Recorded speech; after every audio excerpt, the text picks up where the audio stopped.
आपने कभी न कभी अपनी लाइफ में ऐसा सोचा होगा या किसी को कहते सुना होगा कि भगवान शिव बड़े हैं या भगवान विष्णु। पर क्या आप जानते हो कि जो लोग इन दोनों में भेद करते हैं वो शास्त्रों के हिसाब से सबसे बड़ा पाप करते हैं। So guys, welcome to episode 2 of know your Sanatan series.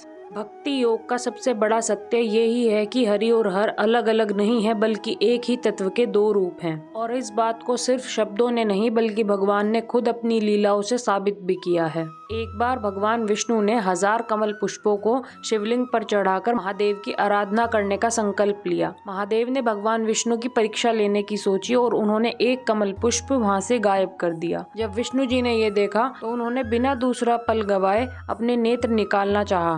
क्योंकि विष्णु भगवान को कमल नयन भी कहा जाता है, तो उन्होंने सोचा कि कोई नहीं, यदि एक पुष्प ना हुआ तो वे अपना नयन चढ़ा देंगे। इतना भाव देखकर ही महादेव उन पर प्रसन्न हो गए और उन्हें सुदर्शन चक्र दिया। तो इसका मतलब हरि खुद हर के भक्त हैं। और दूसरी तरफ भगवान शिव भी भगवान विष्णु के उतने ही अनन्य हैं। कहा जाता है कि भगवान शिव निरंतर राम नाम का जाप करते हैं, जो कि विष्णु का ही अवतार है। और वे ये भी कहते हैं कि राम से प्रिय उन्हें कोई नहीं है। तो इस प्रकार हर भी हरि के भक्त हुए। तो जब दोनों ही एक दूसरे के अनन्य भक्त हैं, तो हम कौन होते हैं उन दोनों में भेद करने वाले। शास्त्रों में साफ कहा गया है कि शिव और विष्णु में भेद देखना अंधकार में जीने जैसा है। और इन दोनों ही को अलग मानने वाला ना तो कभी हरि की भक्ति पा सकता और ना हर की, क्योंकि हरि ही हर है और हर ही हरि है। तो अब आप कमेंट्स में बताओ कि आप हरि के भक्त हो या हर के।